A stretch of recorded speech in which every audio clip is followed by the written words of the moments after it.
Hi! Ako si Kathy. Isang single mother at breadwinner ng pamilya.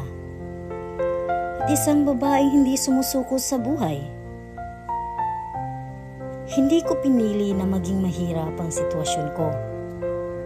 Pero, pinili kong lumaban. Bilang isang nanay, hindi lang pagmamahal ang kailangan.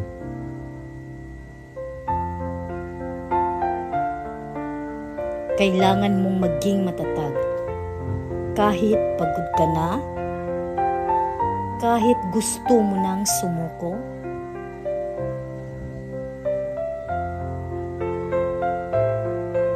yung tipong gusto mo nang umiyak pero hindi pwede. Kasi may umaasa sa'yo. Minsan, napapagod ako. Minsan, naiiyak ako. May mga gabi na tahimik lang ako. Iniisip kong kakayanin ko pa ba? Pero sa bawat luha ko,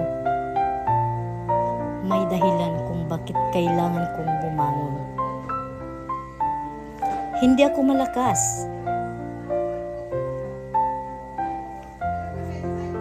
Napilitan lang maging matatag. Bilang breadwinner, hindi biro ang responsibilidad. Ikaw ang inaasahan. Ikaw yung inaasahan, ikaw pa yung sandalan. At kahit ang bigat na, wala kang choice kundi magpatuloy. Dito ko natutunan ang life philosophy ko. Na hindi mo kailangang maging perpekto para maging sapat. Kailangan mo lang magpatuloy. Hindi mahalaga kung mabagal. Ang mahalaga, hindi ka humihinto. Unti-unti darating ka rin. At sa lahat ng ginagawa ko, may dahilan, yung anak ko. Siya yung why ko. Siya yung lakas ko.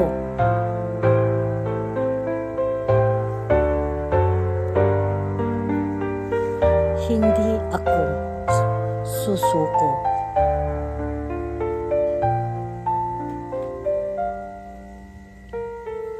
Para sa kanya.